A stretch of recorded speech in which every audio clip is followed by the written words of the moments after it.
yesterday I tried out those the crazy Heston Blumenthal like chocolates. Rosemary and thyme is just weird. That's Nice. That's so wrong. It basically, I bit into one, and I was just thinking, now all I really want to do is eat a chicken. That's all I thought. I was just like, I really want to eat some meat right now. Chocolate shouldn't do that. Chocolate I should really just want like chicken now. Yeah. Really Oh, good. damn Chicken you, Heston chocolate. chocolates. What about chicken chocolate? It works. Yeah. Yeah. Then you could put the rosemary and thyme in. Then I would be fully on board. Do you know what doesn't work? What? Like, well, actually, it might work. Chocolate and duck.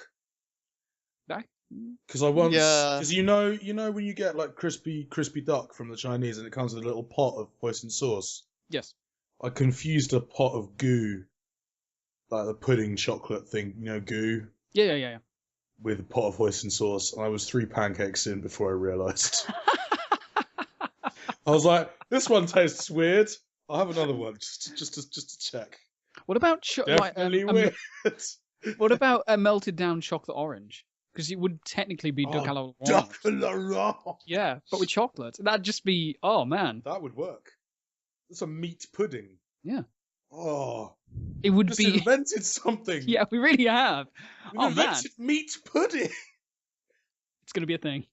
It's Right. going to be a thing. Well, no, in true Dealsplane fashion, we got to kickstart it. Oh yeah, we got it. Please help us fund it. Please help us buy 1,000 chocolate oranges and then- loads of duck. Oh, but it gets better. Then we trademark the word duck. Yeah, baby. Precedent No, has been sorry, set. sorry. Chocolate first. Yeah. Chocolate first, and then Chocolate duck. first, then duck. Yeah, because then Mm-hmm. Priorities. we'll have to go to America to do that, because I don't think Europe would stand for that. Looks like there's a similar America- filing. There's a similar filing in the UK for candy. So with the IPO. Boo! Boo! We wouldn't be dicks. No. We wouldn't be dicks. We'd let other people use the trademark. Yeah. So For money. Just For so long money, as they yes. weren't making chocolate duck. Yeah. Or Like if they were chocolate products. Or well, unless in the very rare and specific cases of potentially confusing products that might try to piggyback on our success. Oh, you mean like strawberry covered squirrels? Because that they're back. that would work. Absolutely. Also, I think we should just make sure that we've got all bases covered, because truly this is a story of epic proportions, the way that we get to this point of chocolate-covered ducks. So We'd have to release a really shit chocolate-covered duck. Well, no, we can Be do. ripping But off other ducks. well, no, I was thinking that we just call the whole thing like Chocolate Duck Saga. Oh yeah, That's a good idea. That's a really good idea. Make sure we've got all the bases covered there. What, and then charge people sort of 69p a mouthful, or they've got to wait like several hours between each bite. Yeah. What about that? Should we do that? Works. That's taking the business to its next logical step. And candy from a baby while you're at it. Oh no, you can't use that phrase. Yeah, that's very true. You can't say candy. Baby is a registered trademark of Justin Bieber. It's a Bieb mark. Oh. Oh fuck you, Bieber. Oh. Right, let's do this thing properly.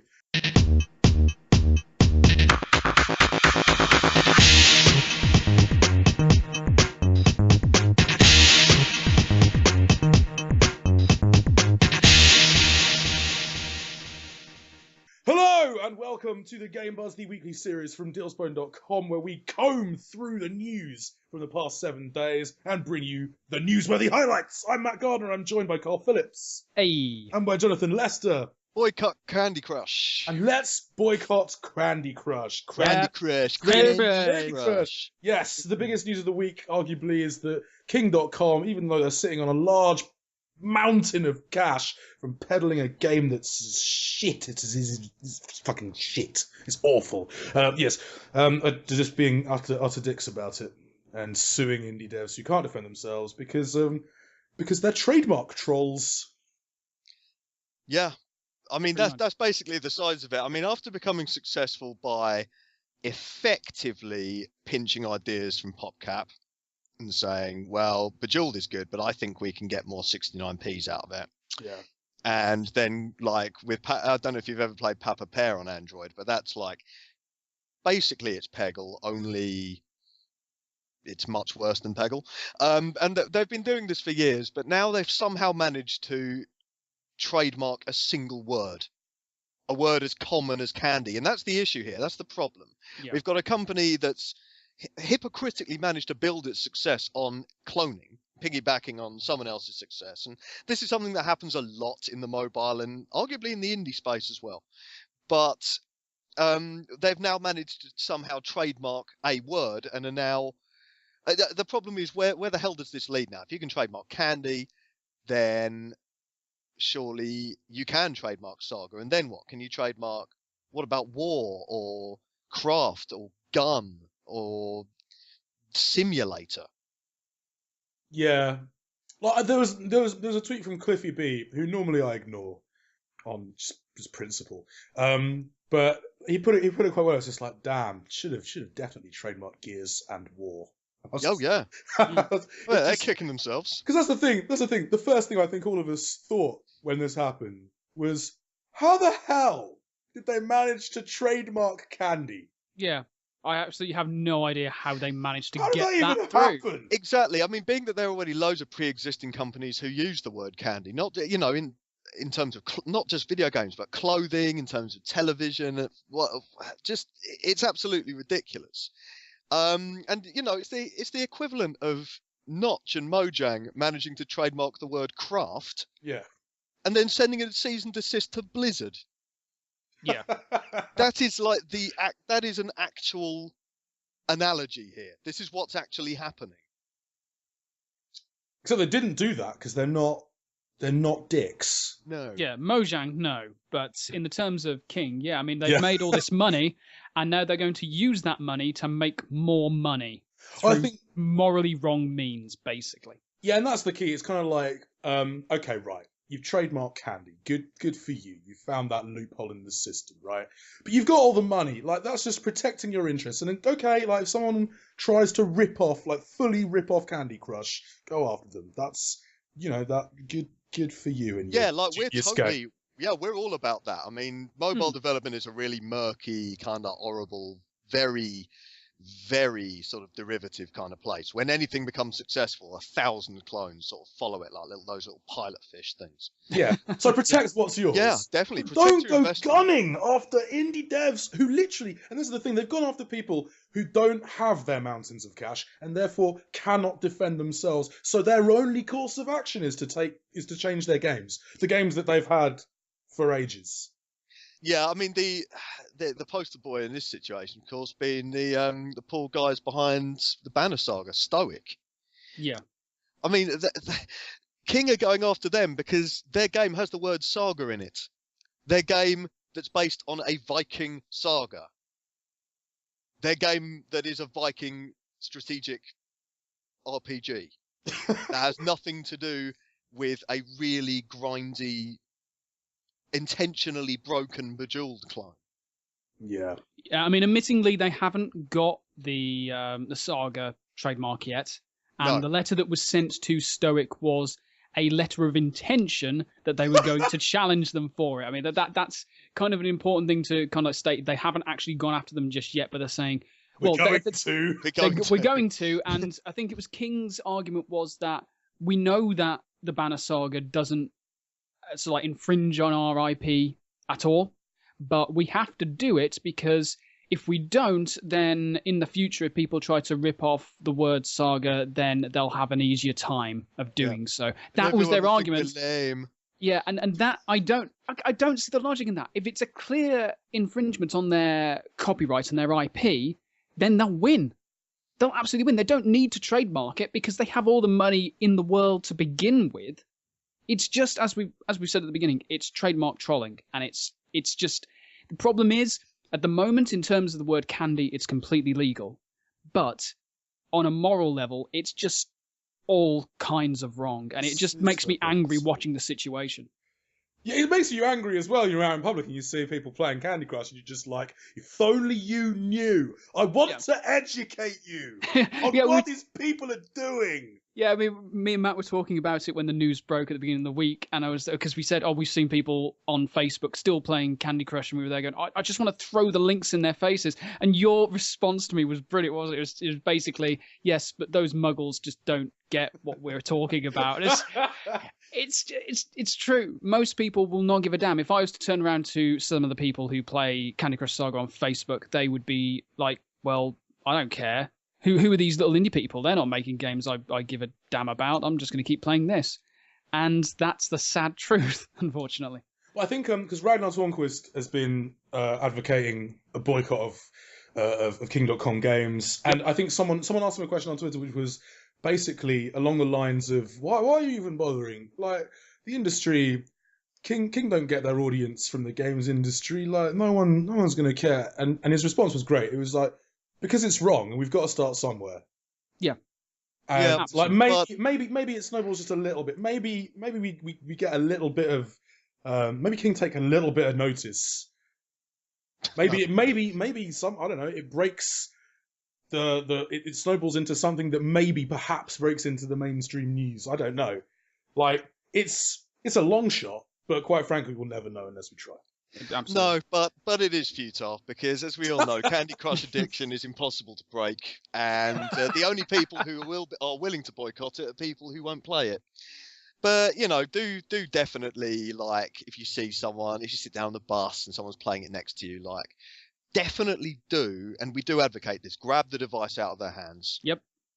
Throw it on the floor. Yep. Happy birthday to the ground.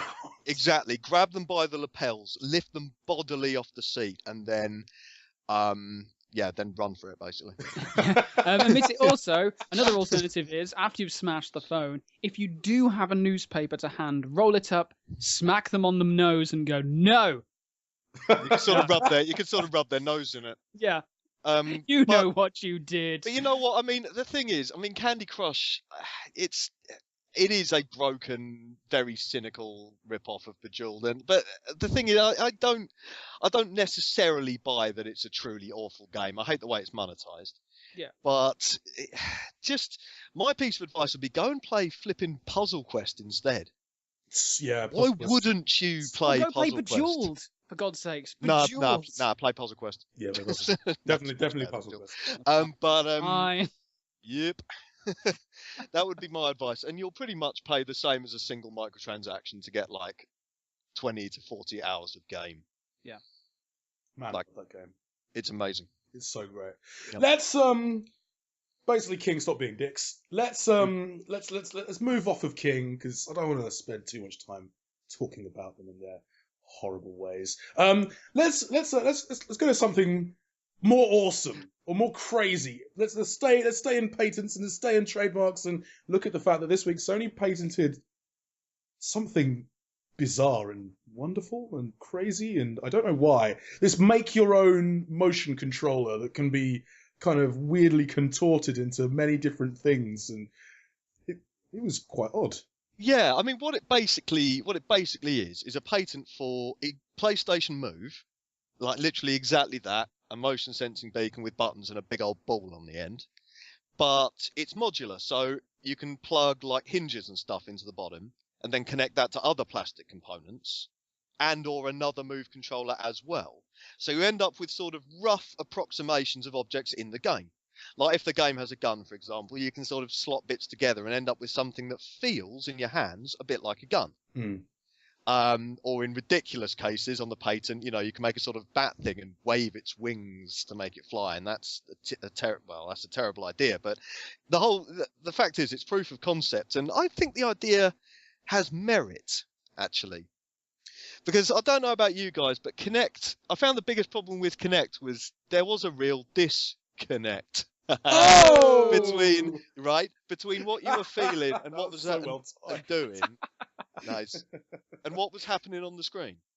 I agree with you. There was that lack of feedback. That lack of just something like an anchor. I feel like I need something to anchor me in that virtual space. So if I can make a gun or like a sword or something, I mean, I think that's where it's going to fall down. I mean, actually encouraging people to like make big ass swords Well, I mean, you look at the peripherals that they were selling for the Wiimotes. You know, you could turn your Wiimote into Link's sword with a piece of plastic, and it just made it feel a bit more real, if that makes any sense. And the same with the Wii Sports Pack, you could turn it into a golf club or a tennis racket. So it makes sense in that respect. I fully agree. It just adds a bit more immersion.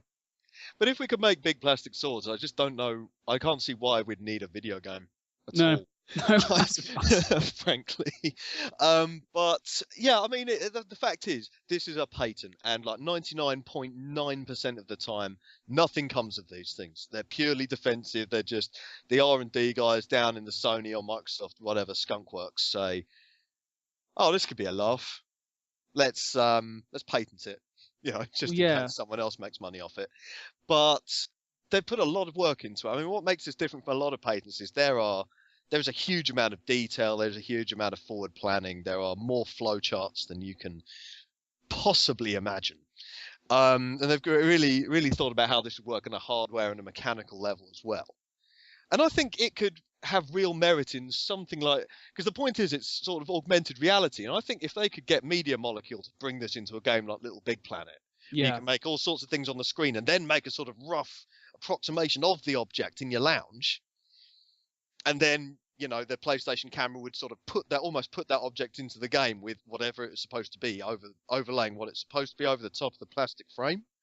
If that makes any sense, I think that could be a laugh. But on the other hand, it would probably cost a bomb, and we all hate peripherals right now, so it probably won't happen. Yeah.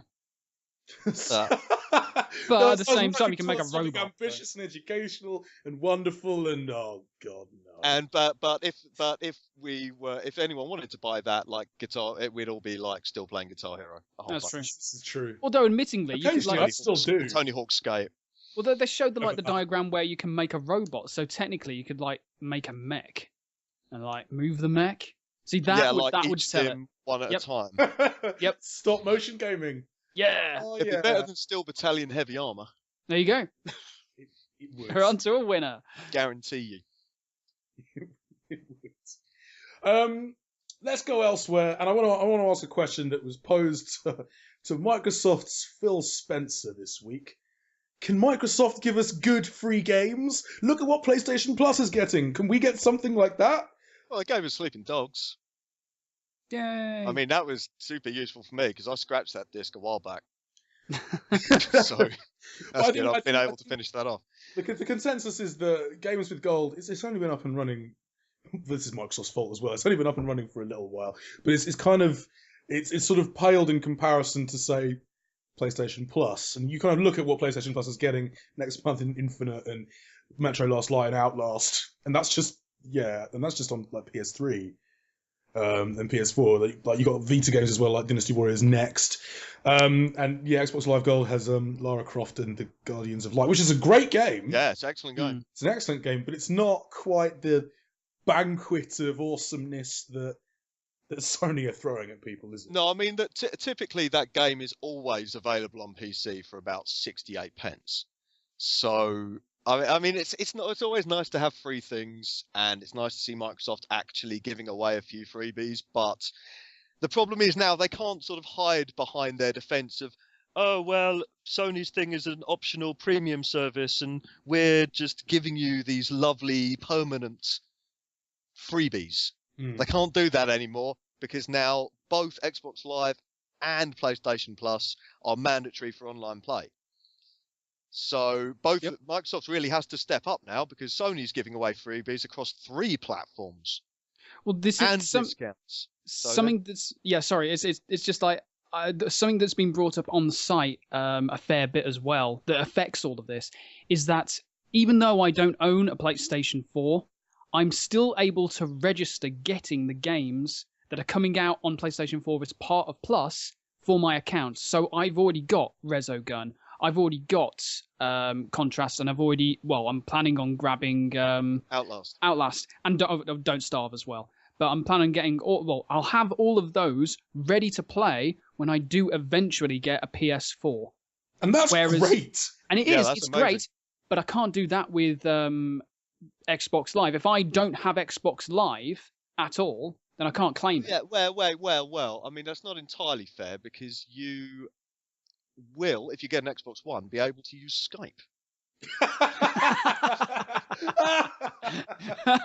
And there's, I mean, when there's also there's the fitness trainer.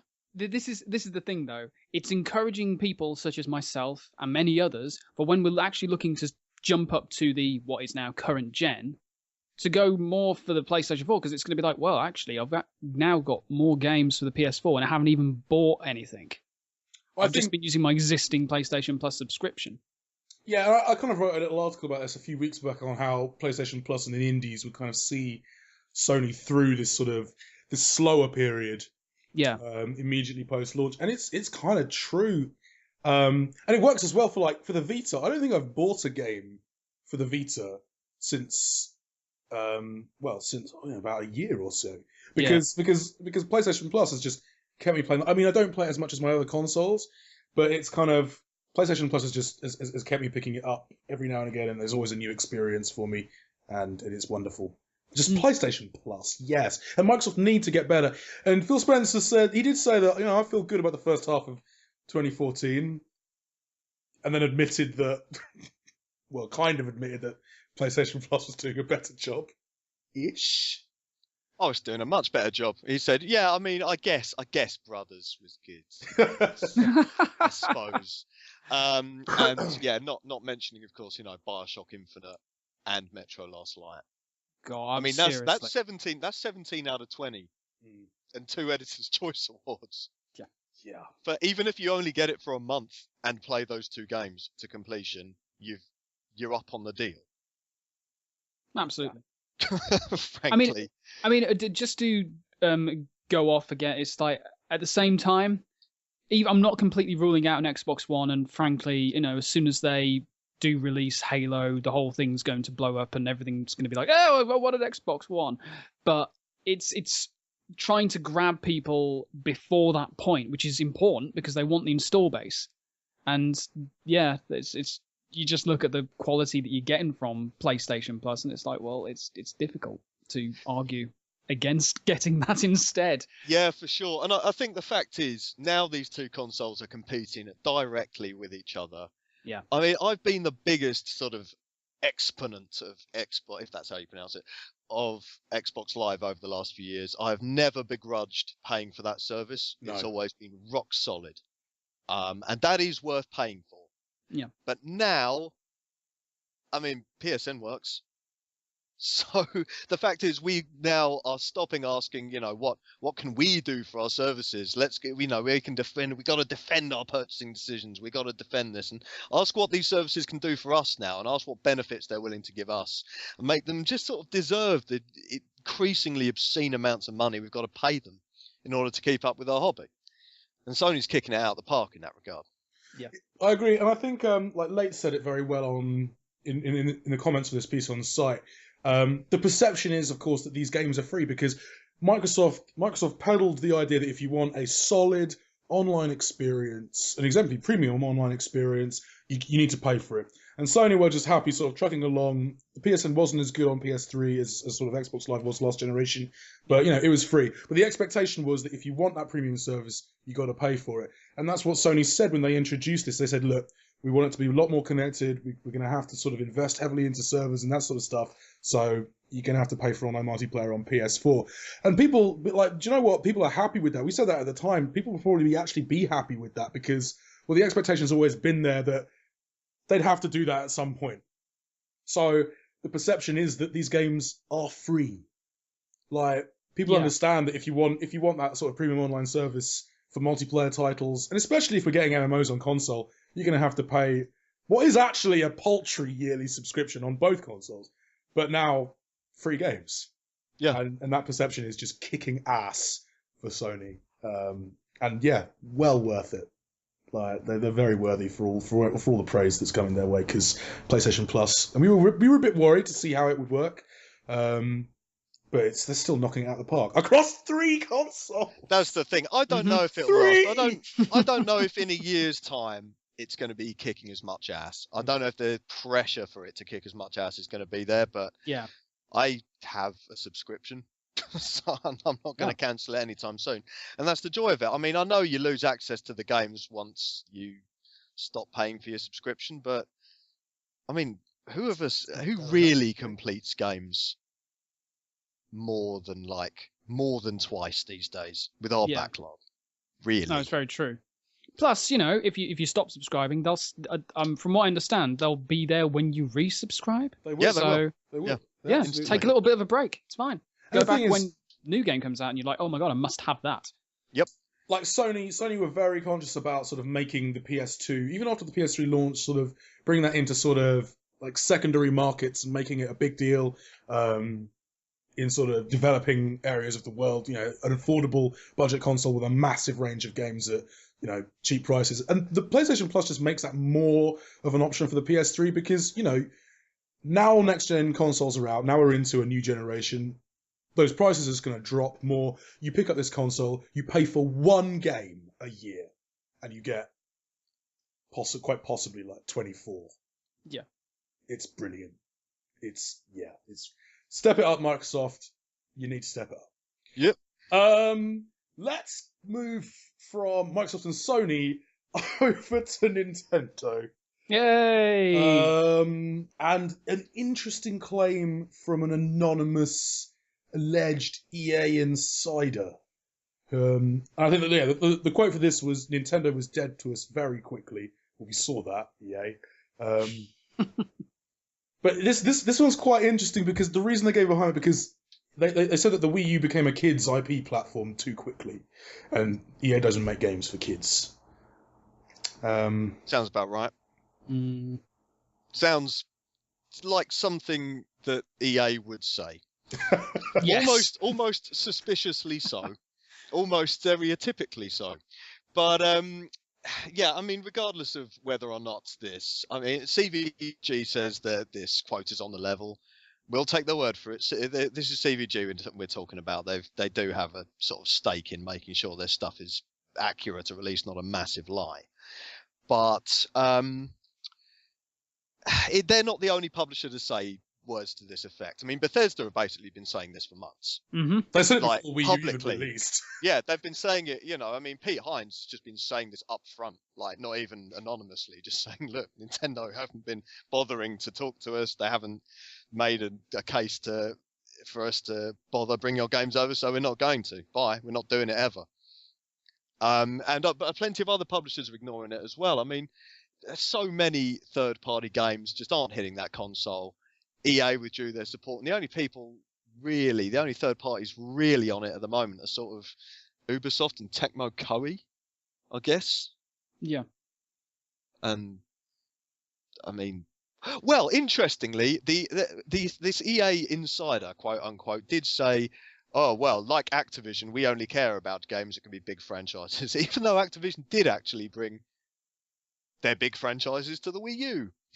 They did. Skylanders, Call of Duty Ghosts was on there. So, yeah, whether or not this is true, I think it does sort of just illustrate the paucity of third-party support on the Wii U.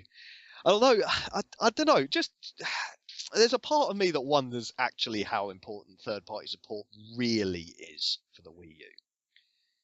Because when you buy a Nintendo console, really, I mean, here's the thing. I love third-party games, big third-party games on consoles. I also love indie games on consoles, but the reason I actually bought a Wii U is to do none of those things. Is basically I bought it to play Zelda and Mario on. Yeah. I mean, it would be nice to play other stuff, I guess, but I don't really need it for that. So in the grand scheme of things, I don't know necessarily how important strong third-party links are, but damn, they need to get more compelling software on that system and try and tease out some more exclusives from third-party developers at the very least. See, the thing is, the third-party titles fill in the gaps. Yeah, because that's the thing. Nintendo are only one company. They can't fill an entire year with their first-party stuff. And remember, like This isn't the glory days back in the day when they had loads of like other companies under their wings, as Sony do now, as they got first and second party outlets. What? No. And like they don't have Rare anymore, and Rare always used to be good for plugging gaps and knocking it out of the park, and often out Nintendoing Nintendo. Yes. So yeah, you're right. I mean, this just underlines everything that we know about third parties not on the Wii U. That it and the thing is, we said this when as soon as we learned about the name branding, the fact that having the Wii in the title quite possibly does the console a massive disservice, because it's associated with a casual, wholly family friendly console that was pretty useless completely for third parties as well. And nothing's really changed. Yeah. Nicked. To be honest, I think what you really need for gaming happiness, what you really need is a PC, a decent gaming PC and a Wii U. I think that's what you need. Because you've got the PC for all the multi-platform stuff, and then you've got a Wii U for all the Mario. And then you're pretty much sorted. Obviously a 3DS. Well, yeah, clearly. You need a 3DS for... Actually, yeah, you don't really even need the PC and the Wii U, to be honest. Yeah. Yeah. Yes. Let's, running out of time, let's get into winners and losers of the week. Let's start with losers of the week. Has anyone got a shout for loser of the week? I've got a shout for loser of the week. Oh, what's your shout for loser of the week? The Xbox One. Yeah. Square fans on the Tomb Raider fans on the Xbox One. Yeah, I mean, current reports suggest, and by suggest I mean absolutely confirm, that Tomb Raider the Definitive Edition runs at 60 FPS on PS4 and 30 on Xbox One. But the human eye can't tell the difference. Well, it can, actually. Yeah. And it really can. And this is it's just a bit unfortunate for Microsoft's console. After we finally got away from the truly obnoxious quote-unquote resolution gate a couple of months ago. God, yeah. Why do people put gate after things and think that's a decent naming convention? We need a new naming convention. Blame Nixon. Yeah, fair enough. It's all Nixon. So I mean, yeah, this has been a bit of a disappointing blow, especially since the two ports were handled. The console isn't the only variable here. Both ports were handled by different studios, but on the other hand, the Xbox One port was apparently handled by United Front Games, who did a really great port job on Sleeping Dogs. They did. So I don't think the problem is with them. Does it matter? I don't actually care. What about you guys? Do you actually care? No. But I can understand why people do. That's the thing. I can understand why people do care. Because if I paid 400, whatever for, you pay up for the Xbox One, and then what? You suddenly start getting games that run at lower FPS than I was playing Bayonetta on years ago. Yeah. I can see why people are annoyed about this, and I can see why it's factoring into buying decisions as well. Absolutely. You think about long term. I mean, yes, okay, there's a good chance that they will achieve a steady 60 FPS on the Xbox One moving forward, but it's the fact that it's showing that there are troubles now. Really early. And that is an issue. I mean, there are some really good videos that have, like, when we got back onto the whole resolution gate thing, there were some really good videos out there basically explaining that actually having a high FPS is kind of important in terms of action and fluidity, and especially in multiplayer. Like, the higher frames per second you have, the more reaction you have. So it is at the same time, like, the common gamer, the common peasant, the peasant, the muggle, there we go, isn't going to really care. In fairness, so someone who casually games isn't going to give a damn about FPS. But I think moving forward, it's going to be important. Very, very important. Yeah. Any other shouts for loser of the week, apart from King? Well, I mean, King is they're a pretty. They're not losing at the moment. That's the problem. King are definitely winner. Definitely, probably the winner of the week. I mean, this is a big win for them. No, I think we need another winner. I think the winner of the week is PlayStation Plus subscribers, really. Or Rust. Yeah, Rust has made a lot of money. Yeah. Face Punch have made, what is it? Something like it's over half of what Gary's mod made in 9 years. Yeah. Gary's mod is no slouch. Like, it was released Rust was released on Steam Early Access back in December, and they've made over 11 million already. I'd say that's a good shout for winner of the week. I can't think of anyone who's done that much better, really. I mean, I guess I think an honourable mention should go to Warhorse Studios, perhaps. Like, they get their Kingdom Come Deliverance RPG funded in 3 days, and that seems like it's going to be interesting. Yeah, they've got some big promises to fulfill there. Yeah, they really do. But they've got it funded, so I'd say that they're definitely a winner. But I think the actual winner is totally Rust. Totally Rust. I would say. I'm glad that they have all the money. That's good. Yeah. That's good. I'd much rather they have all the money than I wonder if they'll trademark the name Gary. Gary. If Gary Might will trademark the name Gary. Yeah. Got to protect his interests, Well, it would stop stuff like Day One, the Gary's incident. Oh, damn it! Why Gary's didn't incident he? Thing, yeah, exactly. Damn it, Gary. Oh dear. Right, well, that was the Game Buzz for this week. Thank you so much for watching. If you've got any comments or questions or anything, pop them in the box below. Hit subscribe if you're on YouTube and listening to this. Thank you so much for listening. We'll be back next week, of course, with another look at the news from the previous 7 days. But until then, have a great weekend. Bye. Bye-bye. Bye.